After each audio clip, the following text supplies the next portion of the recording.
Hey everybody, this is the Sliders Review. I'm here today to talk to you about Stargirl Frenemies Season 3. The final season. This breaks my heart that the show is over. And this season was the seasons of red herrings. There were red herrings all over this season. Every time you thought you knew who might be the killer, there was always somebody being a red herring, which is standard in a murder mystery. I've made it no secret that this season is not my favorite. My all-time favorite will always be that of season one. Season one, in my opinion, was some of the best superhero drama type stuff I've ever seen. It had great fight choreography. It had a really cool plot.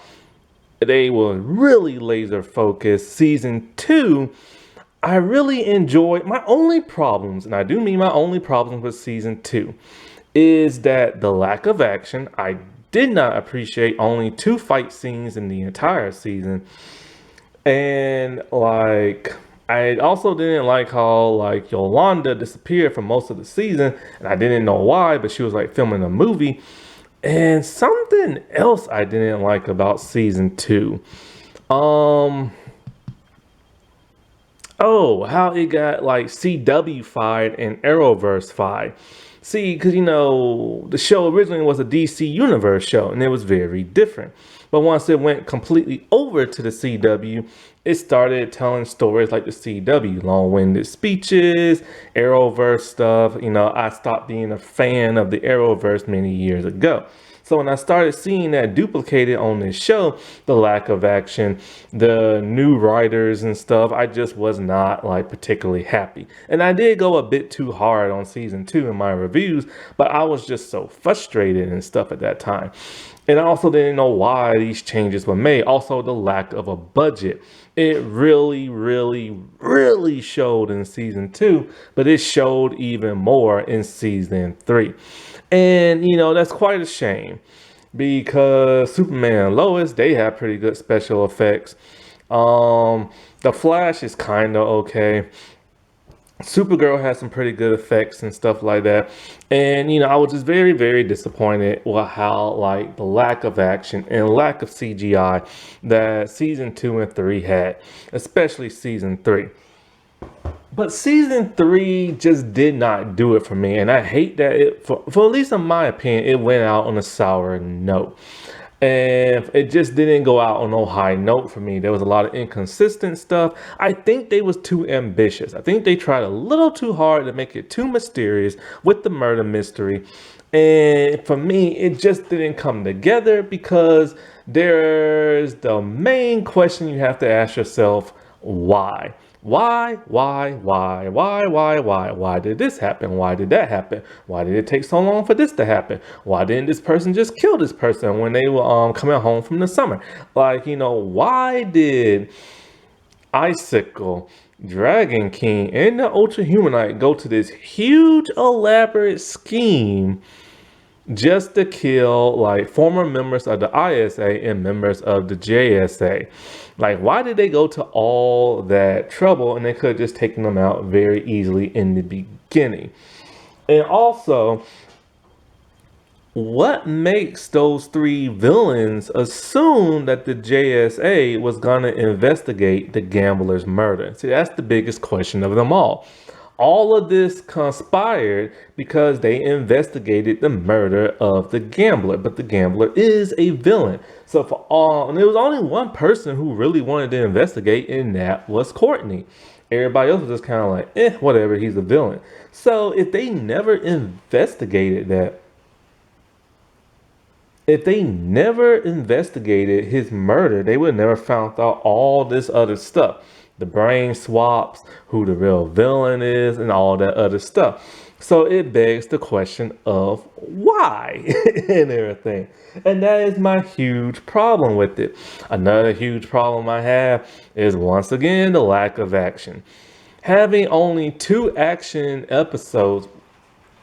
Oh, it's raining. About freaking time. It was supposed to rain early today. The cold weather is a coming. Anyway, back to what I was saying. I did not appreciate only 2 episodes with action in it. That pissed me off so much. But at least the action was good in 1 episode, but then in the finale, it kinda lagged. Another problem I had with this season was how the main cast members, the JSA mainly, were sidelined throughout the entire season. Their story arcs were very weak in this season. Some were just retreads of other stuff. One was completely new but had to be rushed. And it's just weird that they focused so much on a person we thought we knew who he was, but turned out not to be. Starman. Which I get they had to put some focus on him because we supposed to think he's like the good guy and this and that. But we already knew Starman's a good guy, but then it was kind of weird. He was acting a little too angry. But one could just assume he wanted revenge and everything. And so, I give them credit for like attempting something this complex, but I think it was just too complex for them. And the fact that it was too complex for them leaves people like myself to overanalyze. And once I start to overanalyze, I can't enjoy myself. Because when you think about this in a logical kind of way, it makes no freaking sense, not even for that of a comic book. And wow, it's raining hard. I wonder, can you hear it? And so, like, I don't know. Like, there was some cool thing. Don't get me wrong. There was some cool things about this season. You know what I'm saying? Like, I wasn't as annoyed as much with Mike as I was in season 2. I was okay with him in season 1, but in season 2, he got on my nerves and stuff. And it was nice that him and Joaquin had each other, Another thing that bugged me was all the villains all of a sudden turning good. Like, I'm sorry, that's too rushed. When you guys stop and think about the timeline of Stargirl, this only takes place within a year and a half, close to 2. And in that short time span, like Cindy, all of a sudden, think about it, all the villains have been evil for the past, well, Cindy for 15 years or so. The parents, they've been villains for like 30 years and stuff. And now all of a sudden, they want to be good in the 3rd season. And it was just kind of like, no, I don't believe that. Like, that's just too weird. That's too rushed and everything. And, at least Sydney kept a little bit of her bite. But, other than that, it was just weird seeing her trying to be nice after all these. I mean, she killed 2 of her moms, for crying out loud. And, the parents, like, Artemis' parents, okay, we know that, they love their daughter. So that was cool. But they killed the coach in season 1 all because he benched Artemis. They're not good guys. And so with that and all the red herrings, I knew none of those people were going to be the killer because of all the red herrings. However, they did get me with the whole Sylvester Starman thing. And one of the cool things I did like was Tigress and everything. I liked how her, and I think Amy's her name, Courtney's, I liked how they bonded. That was cool. That was a nice growing bonding moment for them and stuff.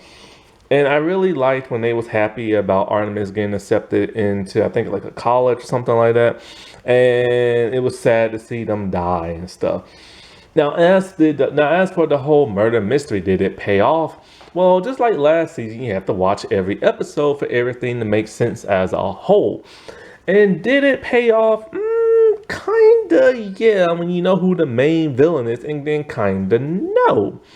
I understand why Icicle wanted to kill the gambler in the cross, because he literally said, after he died, they disbanded and didn't try to take up the cause and try to help him. So he was pissed because of that. So it kind of works for him. Ultra-Humanite, it does not work whatsoever. A brand new villain thrown into the mix. We just know that he likes to attack the JSA. And for whatever reason, he just wants to keep killing them and stuff. So that did not pay off at all. Dragon King's is more complicated. Because we never really get to know Dragon King really that well. Because he rarely showed up in the first season. And it's mostly had to do with him doing stuff behind the scenes and being mysterious. And we don't know his motivations for why he wanted to do it other than being loyal to that of Icicle. And then as for the whole Sydney looking for a cure, well, a lot of storylines just didn't go nowhere. Cindy still didn't find no cure. We don't know if she transformed in the future. Um, they threw in a plot line about Mike and his mom to give, I guess, more of an emotional thread to that. But it didn't go nowhere because he didn't see it. Here's my problem with Mike's and the whole mom thing. Although it was touching, although it was emotional, because we never get Mike asking about his mom or dwelling over his mom or any of that, it didn't really have no weight to it. It was just a plot device thrown in the mix and then resolved at the very end with no dialogue and everything. So to me, that just fell completely flat. It would have made more sense if, he was more upset with like Pat, because that would have tied in more to season one. Another problem I had with Artemis is she keeps disappearing from the show. Like, where does she go? And she keeps talking about she wants to join the team, but that was only in like the first episode. And then there's the whole Cameron and Courtney thing, which was beyond rushed. There was inklings of it in season 2, but it went completely nowhere. Then they brought it back up for season 3, and it happened so fast, so rushed to me that both characters, stars, had no chemistry with each other because they barely have any scenes together. And then the biggest thing that pissed me off with the whole Mr. Bones thing.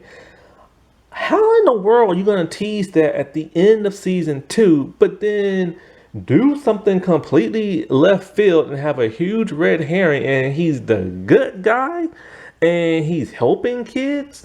And it's like, why? Like, that was teased at the end of season 2. We assumed he was going to be a big baddie. And I'm assuming, they just didn't have money for, like, his CGI, so they had to scrap him and everything. Maybe their budget got cut more in half. And then there was the shade. What was the point in the shade even being in this season other than the whole Jenny thing? Which that was just like a plot convenience for filler. And just like they threw Jenny in the mix for filler. And it really bugged me Jenny couldn't be part of the team because I really liked her in season 2. But no, she was just thrown in for a filler episode. And then there's like the ending. I don't like the way it ended because you never got to see it. You just got to hear it. And then it ended with 2 characters who's not really part of the JSA. Now, one correction I want to make is that I said that Jay Garrett had died in Crisis. My bad. See, the actor played 3 different versions of the 3 different versions on the Flash show. He played Barry Allen's father. He played Jay Garrett, the Flash, and then he also played the Barry Allen Flash from like the 90s TV show, and maybe even a different version of no, that was the Garrett one, but yeah, he played like the 90s one, and it was the 90s Barry Allen that died, so my bad. And so this is my problem with the third season, is that too much stuff was, in my opinion, left in the air and just wasn't explained right, and it was very rushed, and for that I could not enjoy a moment or too much of a moment of season 3. It's just when I have to overanalyze and ask why, then it takes the fun out of watching it and stuff. And because you're so invested in thinking one of them was probably like the murderer and everything, and one of them kind of was and everything, then it was kind of like, okay, but then when it didn't turn out to be none of them, what kind of one of them, then it's kind of like, well, what's the point in adding them? Now, the whole icicle coming back, that was a huge shocker. Ultra-Humanite still don't make no sense. Dragon King could care less. And so, like, then, you have to think about how did Icicle survive in season 1. The dude is practically immortal because of his ice. He broke into 1,000,000 pieces, then he reconstituted his body, and somehow he's healed. But it took him a long time to fully heal. And then, there's that fake out death at the end. But then his mom died. So how come she didn't come back? And so because of all those fake out deaths and everything, you feel like you're being teased. It has no weight to it. It has no substance to it. There's no stakes. And when there's no stakes, you just keep bringing people back from the dead or resolving this and tying this up in the bow. then it's just no fun. And I hate to be a dude downer, but I did not have that much fun this season. I didn't get to see the JSA that much this season. I didn't get to see that much fights. I didn't get to see that much CGI. I didn't get to see that much of them in their costume. Sometimes when they were in their costume, they would just be walking around. I don't want to see them walk around in their costume. And, I still just think season 1 is by far the best in terms of actually looking, sounding, and feeling like a superhero show and everything.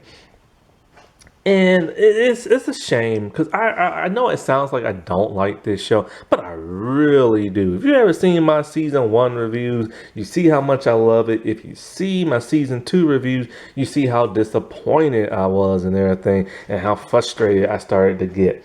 But season 2 did have a lot of good stuff, like the stuff going on with Yolanda.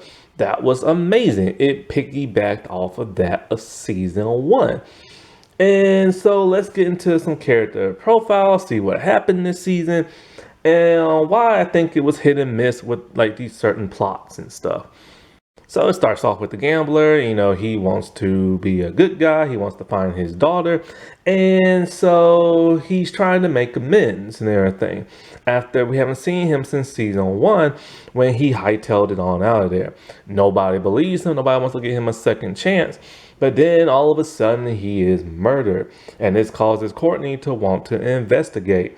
And the problem I have is, why in the world does he want to be good all of a sudden? Why they just threw in this plot of him having a daughter he just found out about, and now he wants to be a good guy after 40 something years of being a bad guy. And I just don't like that. And so, I'm with like Rick and everything. Why should they care if he's dead? He's a villain. He tried to kill them in season 1. He tried to brainwash the entire world and everything. Who cares? And so I'm not invested with his murder. I could care less and everything. That's one villain down, in my opinion. And so then, of course, we see some flashbacks for him and see who might try to kill him. Well, Sportsmaster was pissed and wanted to bash his brains in, but decided not to. So all those red herrings and stuff. Then, they'll bring up his name occasionally because of the laptop. And they felt like, if they found the laptop, then they found out who probably killed them. So this is typical murder mystery 101. And it turned out to be Sydney, but she didn't kill him. And then after that, he's not mentioned again for the rest of the season. And until he has to be towards the end.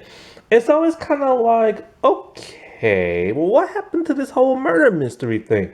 He's your victim, and shouldn't you be bringing him up more and showing more flashbacks? Nah, let's just forget about that and go along with the rest of the story. And then you forget all about his daughter. And so his daughter's not brought back up until the very end of the last episode, when Courtney goes to visit her and gives her the letter that her dad wrote. And it's just kind of like, I forgot all about that girl. And I didn't even realize, she'll be a teenager and stuff. And so the fact that they brought it up so early in the season, forgot about it in the middle of the season, then brought it up in the last episode, not only did I forget, but I could have cared less because I forgot. If they would have kept sprinkling her in, or at least shown her early in the season or in the middle, that would have been something. Or maybe give her the letter towards the middle of the season so y'all can bury that storyline instead of dragging it back out towards the end. So I was never okay with his whole storyline and stuff. The shade. The only thing that's going on with him is like a filler plot thread between him and Jenny. So his powers are weird. He's acting weird. There's green stuff in his powers. We don't know why. This has to do with last season when he interacted with Jenny's Green Lantern ring. And so they had to finish that storyline up because they didn't finish it up in last season. Okay, that's fine and everything. And so it was basically that filler episode. He leaves, he's irritated, doesn't be bothering nobody. And so then all of a sudden, Jenny and them need Courtney's help. Pat's there, Obsidian's there in the Helix Institute, and they get trapped inside the Shadow Realm. It's a huge filler crap, and I could care less. I never even watched that episode. I skimmed it. I just got on the app and I started fast forwarding. I listened to a little dialogue and I fast forward some more.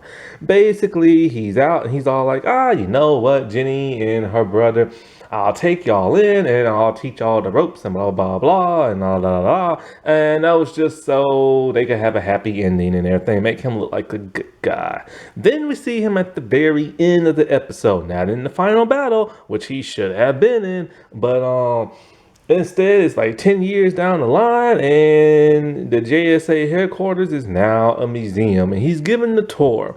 And he's explaining everything that has happened in the past 10 years and still letting us see it. And that right there will always piss me off and leave me salty because you're supposed to show and not tell. And so basically, in comes Jay Garrett, and Jay Garrett's all like, oh, there's the villain, and oh, the JSA is back together, and oh, they want you on the team. And he's like, all right, fine. Now, here's the big question. If Icicle is pissed at his former teammates because they did not help him out when he died, why didn't he ever try to kill the Shade? If that was his motivation and why he killed the other 3 members, why didn't he kill the Shade? And speaking of which, this whole murder mystery thing would have been a whole lot more interesting if more villains popped up dead. First the Gambler, then take out the Shade, then take out one of the Crocs. That would have been a more juicier season and led more into the murder mystery. Okay, then they'll be like, all right, fine. They're not just killing random people, they're only killing villains. But the writers were not smart enough to do that. The Crocs. So, Artemis wants to join. She helped out in the first episode by beating up some bad guys. After that, she pretty much just disappears for the rest of the season. And so the Crocs are, having to deal with Sylvester. He wants them dead. They have a really cool fight scene in the grocery store. That was really cool. And so one of them wants to kill the Gambler, but he decided not to and stuff. And so basically it's just a bonding moment between Pamela and Amy and stuff. And basically after that, nothing. There are times where Sportsmaster and Pat, they bond over beer and stuff like that. Because no matter what, what's his name? Sportsmaster always liked Pat in season 1. Always tried to make him eat healthy. Now, something I never understood was the Crocs are evil. They literally they kill people in season 1. They tried to kill in season 2. Then they became good towards the end. And then what never made no sense is how do the Crocs not know who Stripes he is?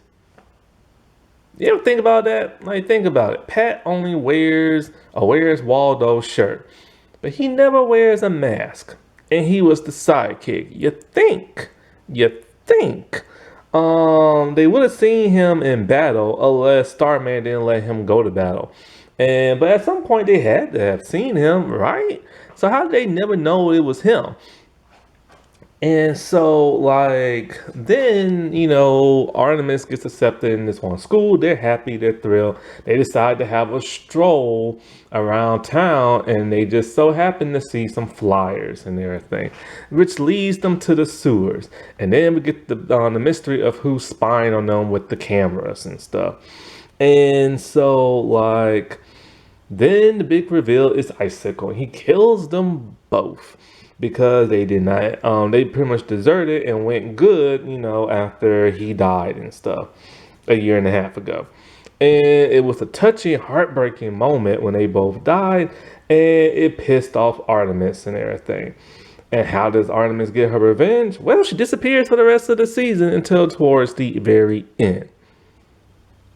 That just left me hanging. If we would have seen her interact with the team and get erratic and make mistakes and get pissed off and try to go after Icicle, that would have been one thing, but no. But then she does go after him at the very, very, very, very, very end. And a very cool Punisher kind of way. Heck, might as well talk about Artemis. Well, I kind of already did. I talked about the cross. Basically, she wanted to join in the first episode, and they're like, we'll get back with you. And she just disappears for the rest of the season. Then, like, she reappears again just to get, like, she reappears again to help out in the Marquette fight. How did she know they was there? Who knows? How is she able to fight so good and literally flip off the ground and pick like Beth up from the ground just from holding on to a baseball bat? It's never explained her strength or her parents' strength. But basically, she just helps out in the fight, and that's literally it. Then she disappears again, only to discover her parents are dead. And she's grieving, she's hurt, and she disappears again. Doesn't help in the final battle. And then, like, she shows up at the very, very end after the whole fake out of Icicle's death. And she used some sticky stuff that like his dad created or her dad created, and she sets him on fire. It burns through water, therefore it will burn through his ice powers, killing him finally. So she got her revenge. Is she gonna be good after this? Is she gonna be bad? Was she even mentioned in the monologue towards the end? Hey, I don't know. And that is literally her entire storyline and 13 episodes of a season. She didn't do much, and she always disappears. In Artemis, people love her because of Young Justice. It's not fair how she's never been treated with the respect in all 3 seasons. I could rope these people as like a trio, but I've decided I'm gonna go one by one. Let's start with my favorite, Yolanda, Wildcat 2.0.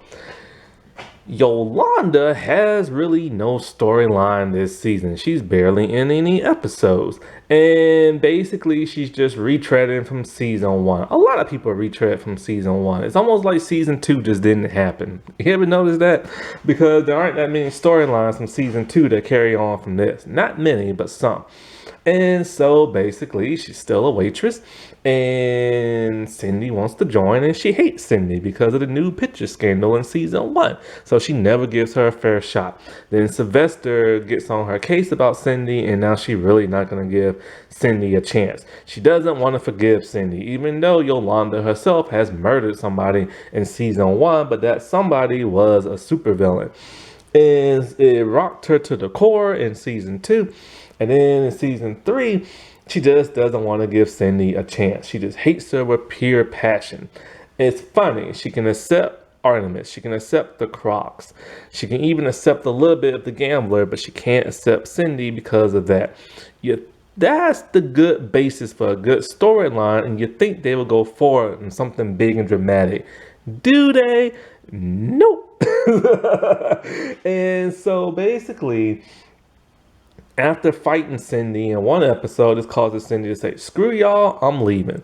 And so after that, they needed something for Yolanda to do.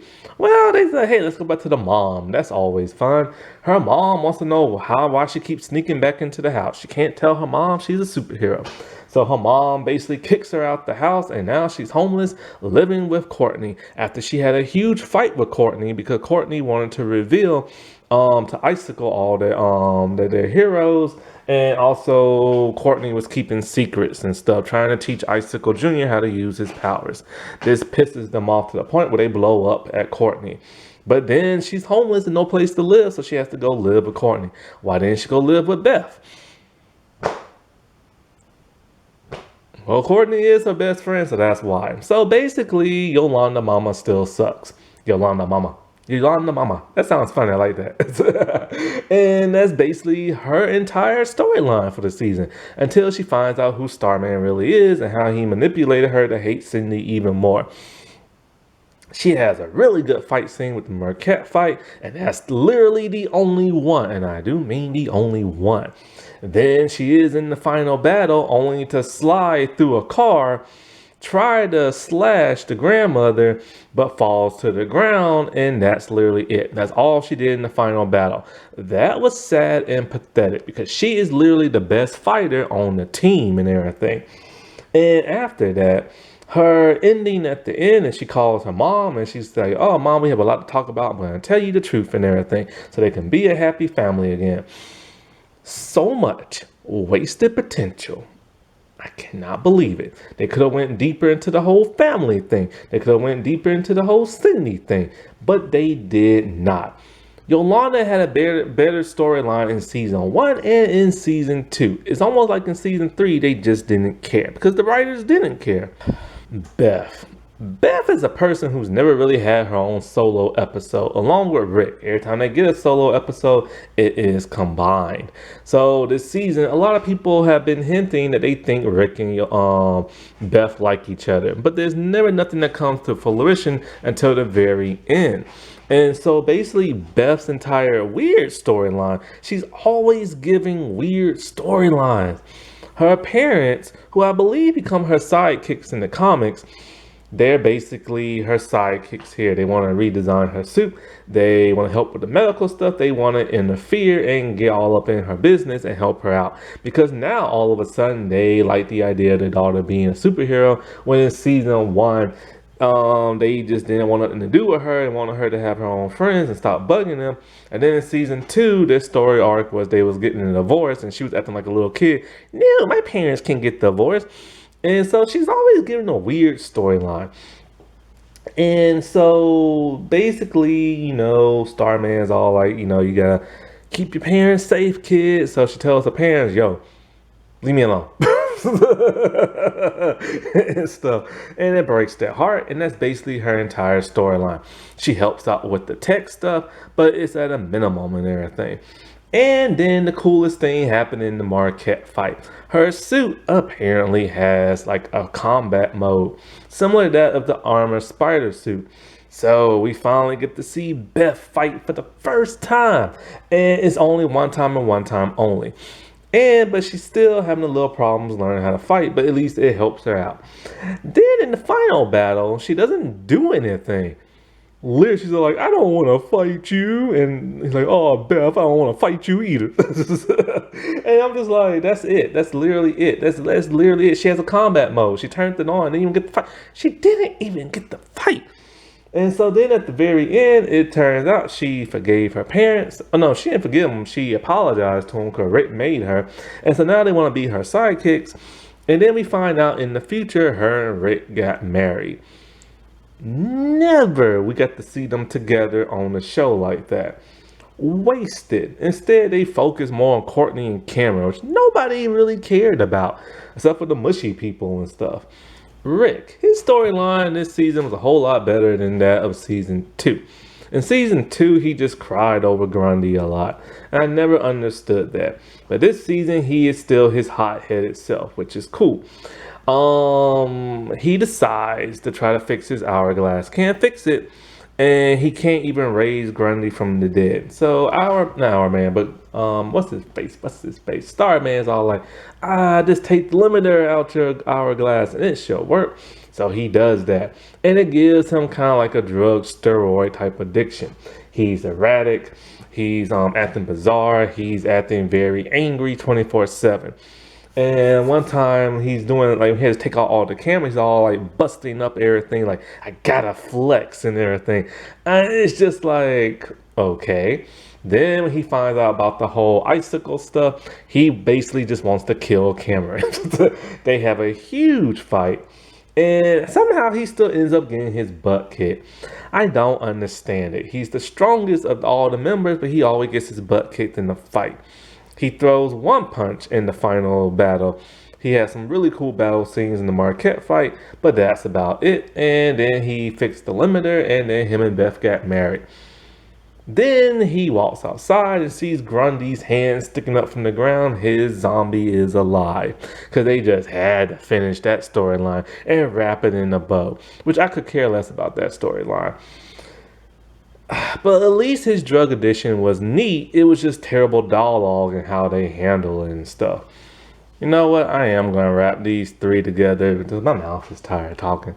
So I'm going to call them the trio of Joaquin, Mike, and Cindy. Cindy wants to be a good girl all of a sudden. But members of her team don't want to give her a break except for Courtney. She's the only one who believes in her.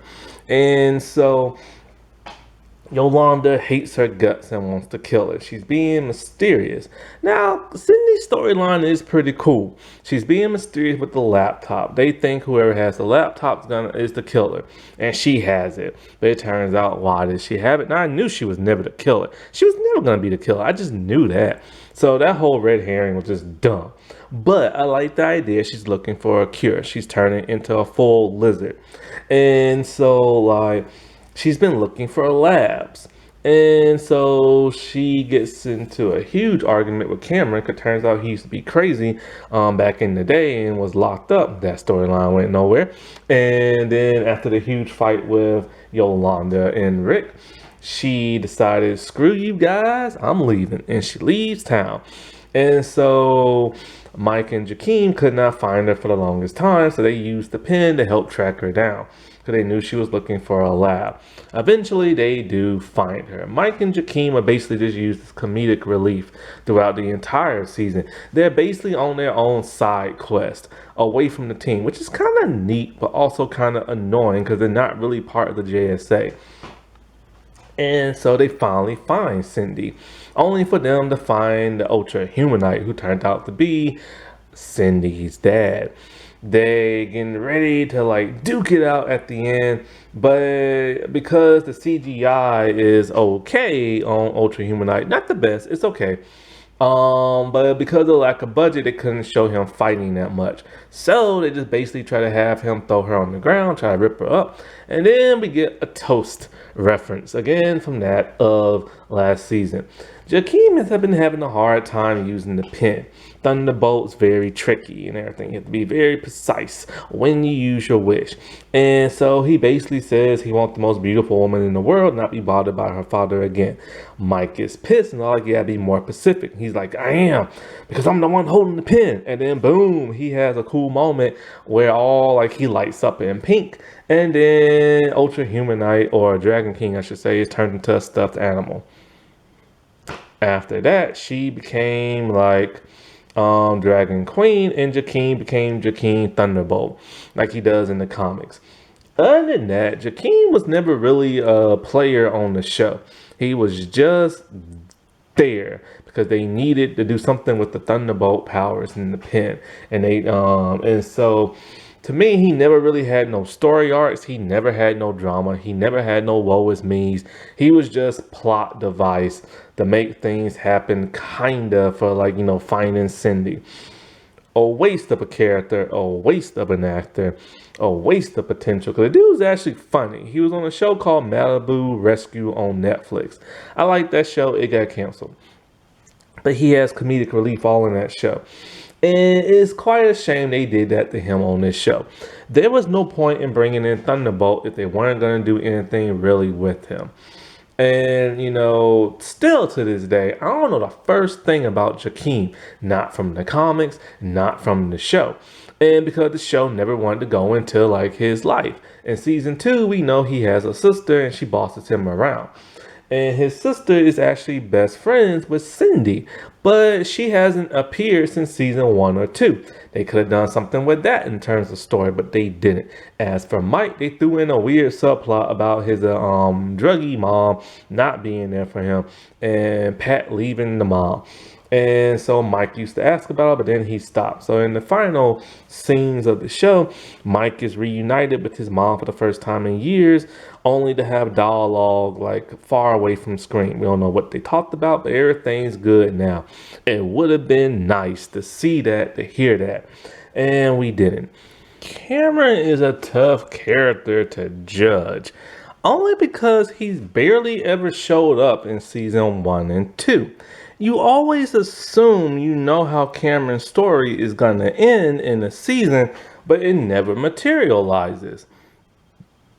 In season 1, he's just a regular kid who worships his dad. His dad dies, and in season 2, he's in mourning, paints a mural of him, and is just very sad and depressed.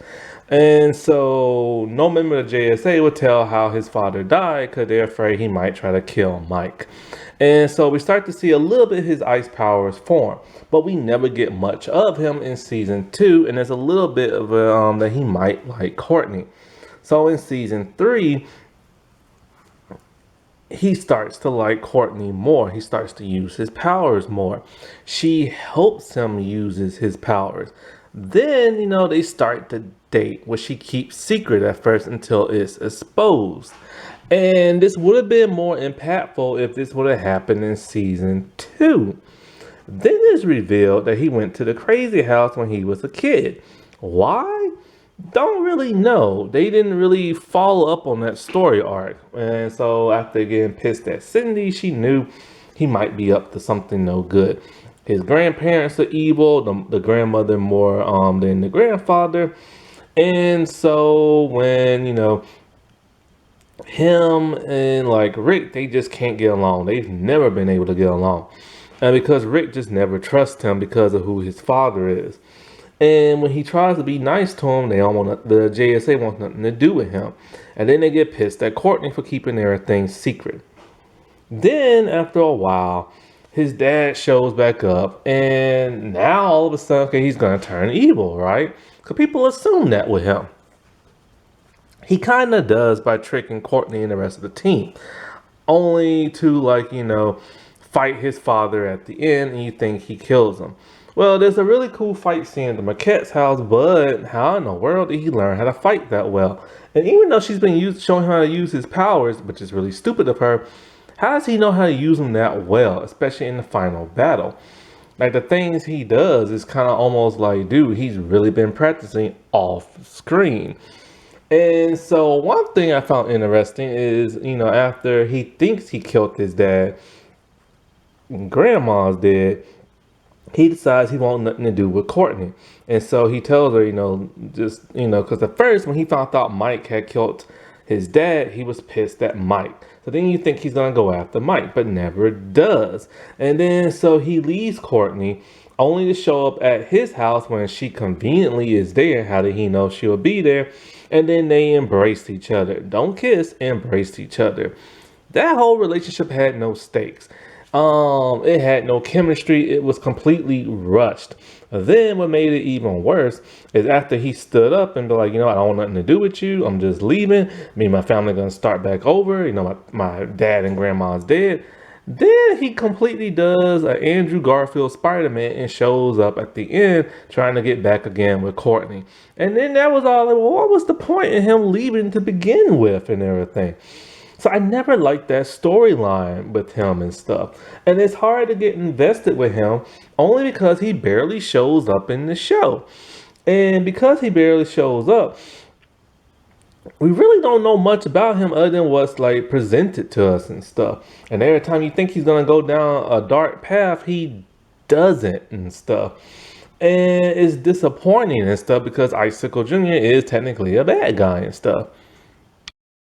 Courtney barely had anything to do this season 2. Mostly the only thing she had to do revolved around her being taught how to use the staff more, her and Starman debating on who gets to use the staff, her falling in love with Icicle Jr., her having a fallout with her team, and that's really basically it.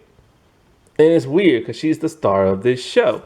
And so, I like seeing her train. We only get to see her train once. The stuff going back between her and Starman, like who get to use the staff, that was pretty good until they decided to end that by starting this whole love romance thing. And the love romance thing, I still think would have been so much better if they would have showed it happen a lot more in season 2, other than them two just like staring at each other and probably about to kiss in season 2. And I would have been more invested in that love story arc if it just would have materialized a whole lot sooner and everything. And it played out the way everybody thought it would. She dated him, kept it a secret. Her friends got pissed. And then, at some point you think they're gonna fight each other. It would have been nice and climactic if say, her and Cameron would have fight in the last scene. That would have been really cool because who Courtney really got to fight in the last scenes never really made no sense. Like, why did she even go after Starman? It's not even the real Starman. It's Ultra-Humanite. And so, going off after Icicle was okay. But it would have been better if she went after Cameron, but she never did. But it was nice to see her blast a chunk of Icicle's face off.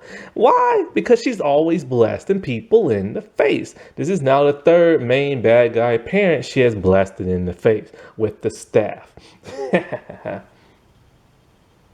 And it would have been nice to end the show with her at the end, but they didn't even do that. And instead, it ended with Shade and that of the Flash. And it's not even their show, and they was barely in it. Everything with Pat this season I actually liked. I liked how he bonded with Starman, how they bonded really good, talking about the old days, and how they had disagreements and stuff. He's still very much that great father figure mentor to the team and Courtney and everything. So I like how they kept that consistent with that the first season. He did a lot more in season one than this season, but I will let that slide because at least everything was nice and emotional with him. And so like when fake Starman started to rip into him and everything verbally, that was some nice drama and everything. It was nice for Courtney to stick up. I'm like, he's my real dad, he's really not. And he's like the real hero and even stuff like that. It would have been nice to see him do more stuff with Stripe. They didn't have the budget for it, sadly. And I liked how he was getting ready to kill Icicle all by himself with the fire flamethrower and stuff, only to get buried alive.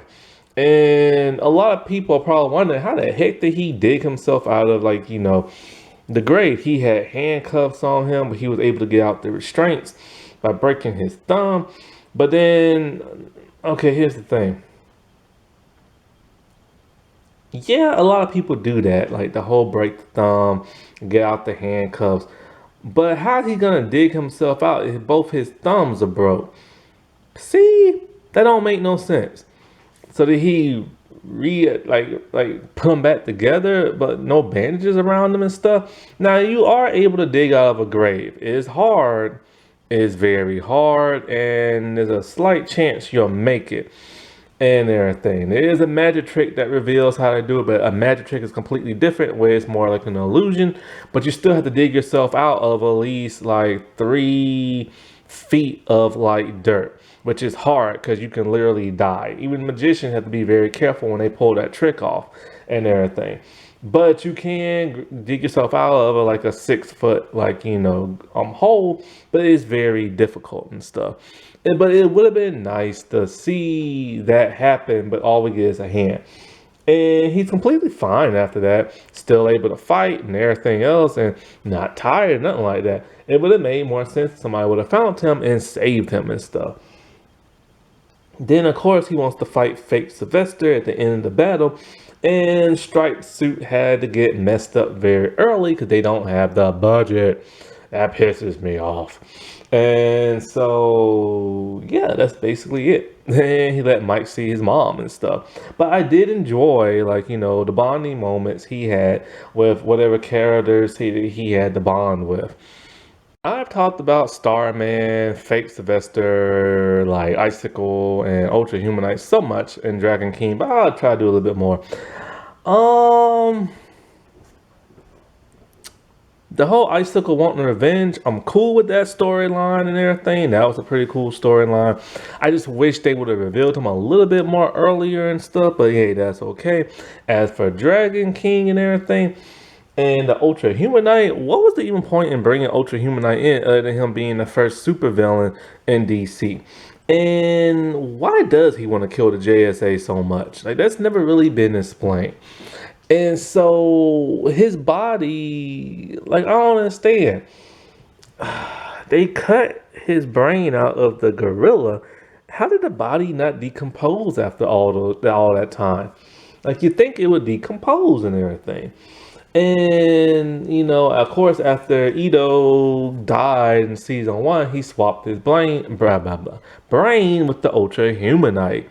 And so with that, why was he still acting like an actual gorilla animal with the growling and the snarling and I'll kill you all? Like, why was he talking like that? That don't make no sense. He doesn't talk like that.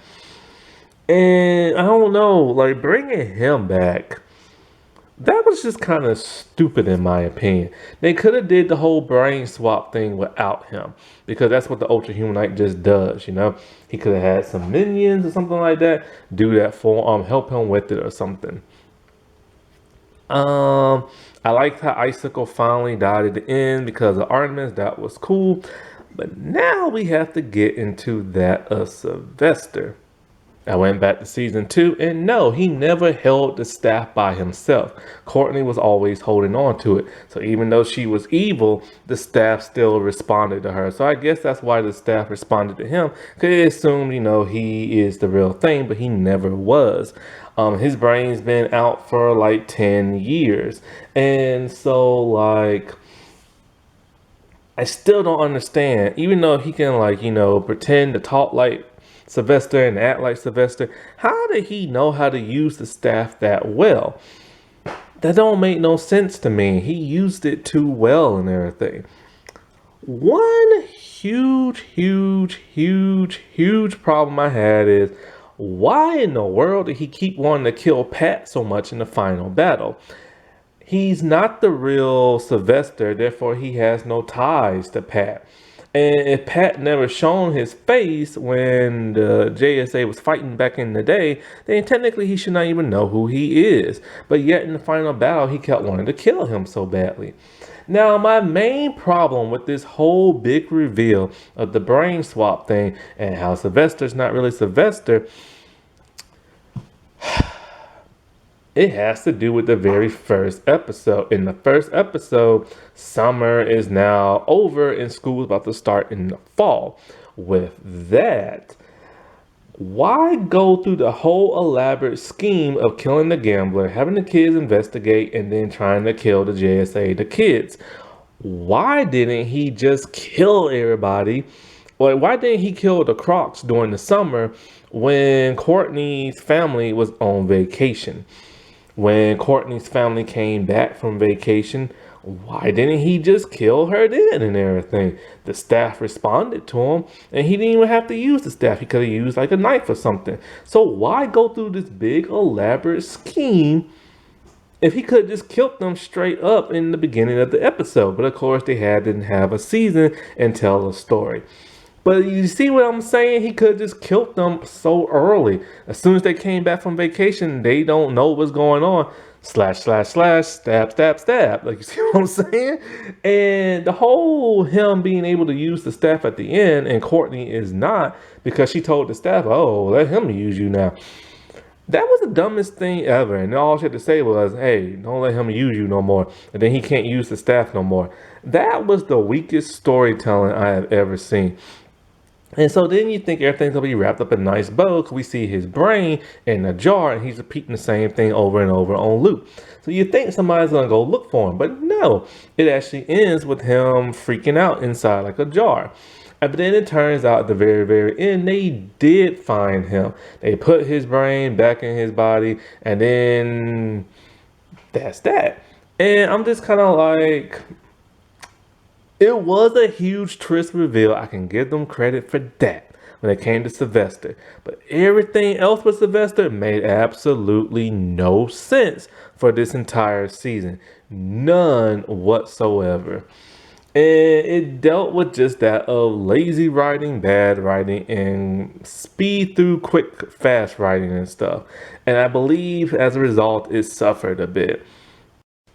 And so I just not particularly a huge fan of this season. I felt like the entire season as a whole just didn't do it for me. It kind of went out on a whimper because of all the inconsistent writing.